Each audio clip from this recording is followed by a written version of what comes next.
Chers amis de KTO, bonjour. Nous sommes de nouveau en direct depuis Rome pour suivre maintenant la prière de l'Angelus. Vous étiez peut-être aujourd'hui avec nous depuis la basilique de Saint-Paul hors les murs. Le Saint-Père a ouvert le 12e synode qui a pour thème la parole de Dieu dans la vie et dans la mission de l'Église. Saint-Père qui devrait arriver d'ici quelques instants sous la place Saint-Pierre remplie de fidèles, malgré la température assez froide, une fois n'est pas coutume, dans la capitale italienne.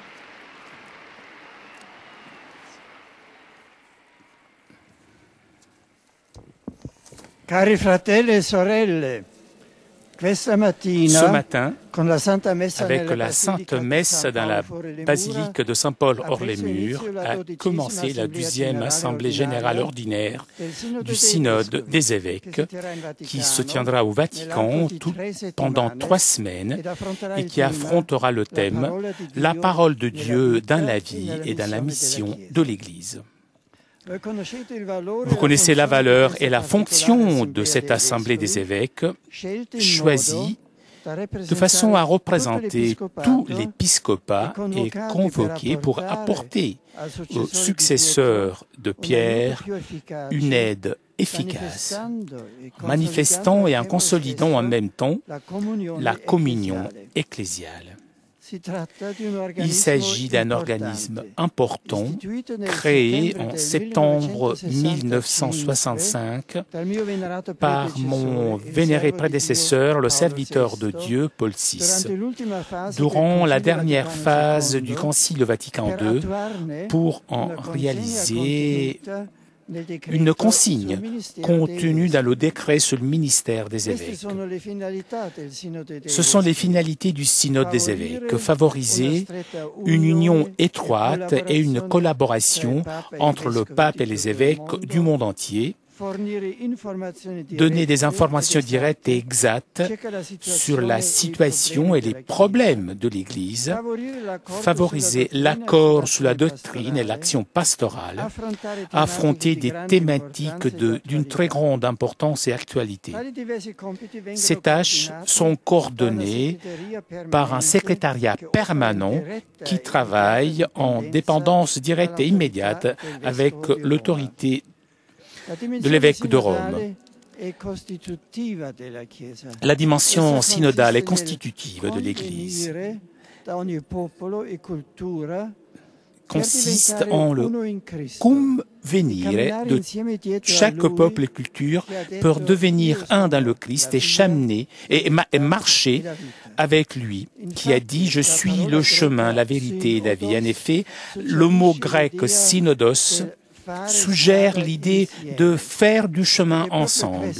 Et c'est justement celle-ci, l'expérience du peuple de Dieu dans l'histoire du salut.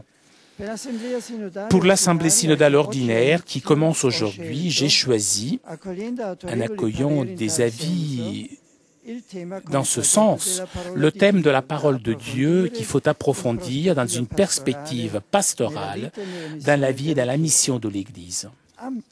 Ample a été la participation à la préparation de la part des églises particulières du monde entier qui ont envoyé leur contribution au secrétariat du synode, secrétariat qui à son tour a élaboré ce qu'on appelle les instrumentum laboris, documents sur lesquels se confronteront les 253 pères synodaux, 51 d'Afrique, 62 des Amériques, 41 d'Asie, 90 d'Europe et 9 d'Océanie.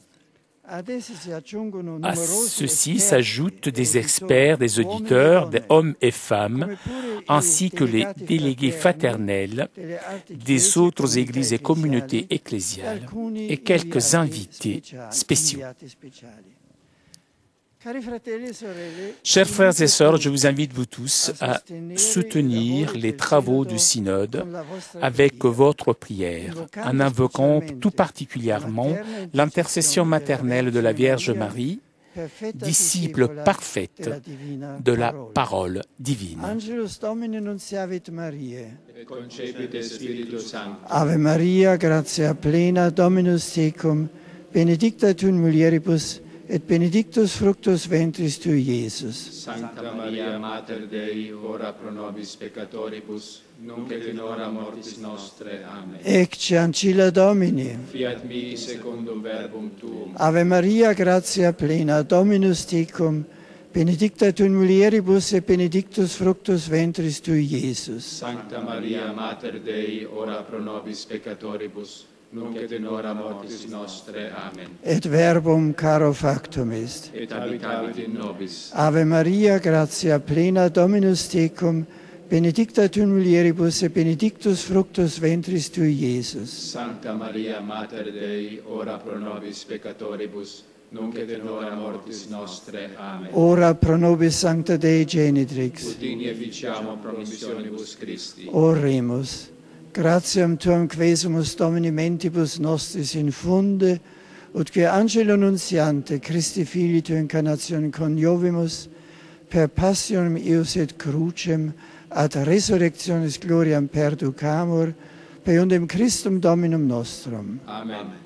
Gloria Patri et Filii et Spiritui Sancto. Sic ut erat in principio et nunc et semper, et in saecula saeculorum. Amen. Gloria Patri et Filii et Spiritui Sancto. Sic ut erat in principio et nunc et semper, et in saecula saeculorum. Amen. Gloria Patri et Filii et Spiritui Sancto. Sic ut erat in principio et nunc et semper, et in saecula saeculorum. Amen. Pro fidelibus defunctis requiem aeternam dona eis Domine. Et lux perpetua luceat eis. Requiescant in pace. Amen.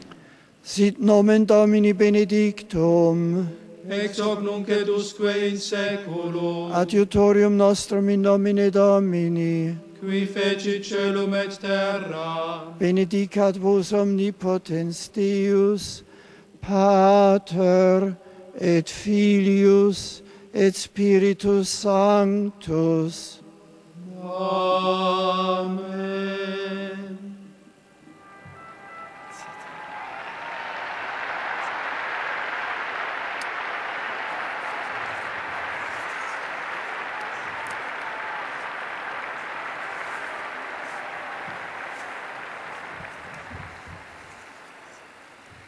Cari fratelli e sorelle, ce soir se réalisera une initiative singulière organisée par la RAI qui a pour titre la Bible, le jour et la nuit. Il s'agit de la lecture de toute la Bible pendant 7 jours et 6 nuits, depuis aujourd'hui jusqu'à samedi prochain, 11 octobre, en direct à la télé. Le siège sera à la basilique romaine de Sainte-Croix en Jérusalem et les lecteurs qui se suivront seront presque 1200 de 50 pays différents, choisis en partie avec des critères écuméniques et beaucoup qui se sont inscrits librement. Cet événement tombe bien dans la période du synode des évêques sous la parole de Dieu. Et moi-même, je démarrerai la lecture du premier chapitre du livre de la Genèse qui sera retransmise ce soir à 19h sur la première chaîne de la RAI. La parole de Dieu pourra ainsi rentrer dans les maisons pour s'accompagner à la vie des familles et des personnes. Une sémence qui, si est bien accueillie, ne manquera pas d'apporter des fruits abondants. En particulier les élèves de 5e du Collège Sainte-Croix de Neuilly, ainsi que leurs professeurs et leurs accompagnateurs, alors que s'ouvre aujourd'hui le synode des évêques sur la parole de Dieu, le Christ indique à ses disciples dans l'évangile de ce dimanche que c'est la lecture des Écritures qui permet de comprendre le sens de sa venue dans le monde et le mystère de sa Pâque. Que la Bible soit pour chaque chrétien comme un puits où ils viennent s'abreuver chaque jour.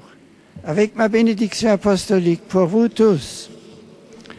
I am happy to greet all the English-speaking pilgrims and visitors present for this Sunday Angelus prayer.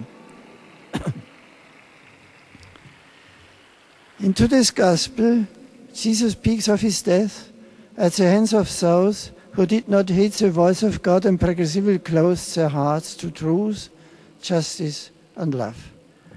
Let us pray with confidence that the Lord will guide our steps and grant us patience and constancy in doing God's holy will. I wish you all a pleasant stay in Rome and a blessed Sunday. Ganz herzlich begrüße ich die Pilger und Besucher deutscher Sprache. Besonders die Wallfahrtsgruppen aus Seligenstadt und aus Bocholt. Mit einer Eucharistiefeier in St. Paul vor den Mauern habe ich heute Morgen gemeinsam mit den Synodenvätern und zahlreichen Gläubigen die 12. ordentliche Generalversammlung der Bischofssynode eröffnet. In den kommenden 3 Wochen werden wir über das Thema das Wort Gottes im Leben und in der Sendung der Kirche nachdenken. Dafür bitte ich um euer Gebet und lade euch zugleich ein, das Wort Gottes gläubig in euch aufzunehmen und es in eurem Leben wirksam und sichtbar werden zu lassen. Gesegneten Sonntag euch allen. Doy mi cordial bienvenida a los participantes de lengua española. En esta oración del Ángelus, invito a todos a orar por los trabajos del Sínodo de los Obispos, que en los próximos días reflexionará sobre la palabra de Dios en la vida de la Iglesia. Y pidamos a María que nos enseñe a escuchar y a acoger con todo nuestro ser lo que Dios nos dice por medio del Verbo encarnado para nuestra salvación. ¡Feliz Domingo!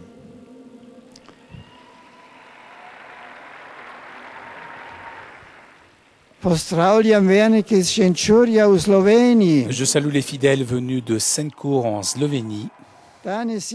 Aujourd'hui, à Rome, a commencé l'Assemblée du Synode des évêques sous la parole de Dieu. Je vous souhaite que les Écritures soient toujours la lumière qui illumine votre pèlerinage et tout le chemin de votre vie. Je salue tous les Polonais.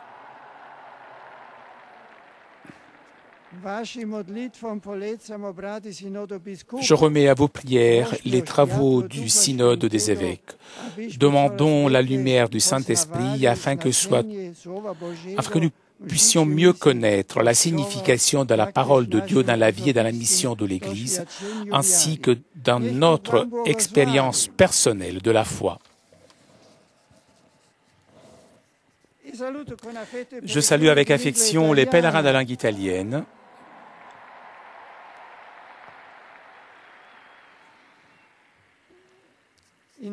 Je salue tout particulièrement les jeunes qui participent au meeting Vincenziano organisé par les filles de la charité de Saint-Vincent de Paul de la région de Rome. Chers enfants, apprenez des saints à aimer l'Église et les pauvres. Je vous remercie de votre enthousiasme. Je salue aussi le groupe missionnaire du Rosaire de Castellammare di Stabia, dans la région de Naples. Je salue aussi les fidèles otricoli, à côté de Terni, en Ombrie, venus avec les fidèles polonais de Mstów à l'occasion du jumelage entre les deux villes. Je voudrais rappeler aussi les responsables et les animateurs de la mission Jésus au centre.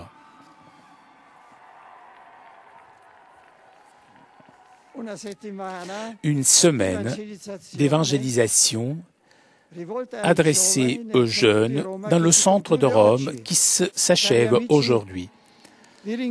Chers amis, je vous remercie et je vous encourage de persévérer dans votre témoignage à l'Évangile. Pour terminer, je voudrais remercier les promoteurs de la journée pour la démolition des barrières architecturales. Je vous remercie. Bon dimanche. Chers amis de KTO, je vous remercie de votre fidélité. Nous arrivons à la conclusion de notre liaison avec Rome. Avant de vous quitter, je voudrais remercier CTV7 2000 pour ces images, ainsi que Laure Barandon, qui était aujourd'hui à la technique. Je vous donne quant à moi rendez-vous mercredi prochain, 10h30, pour suivre en direct de Rome l'audience générale. En attendant, je vous souhaite moi aussi un très bon dimanche, une très bonne semaine et à vous Paris pour la suite des émissions sur KTO.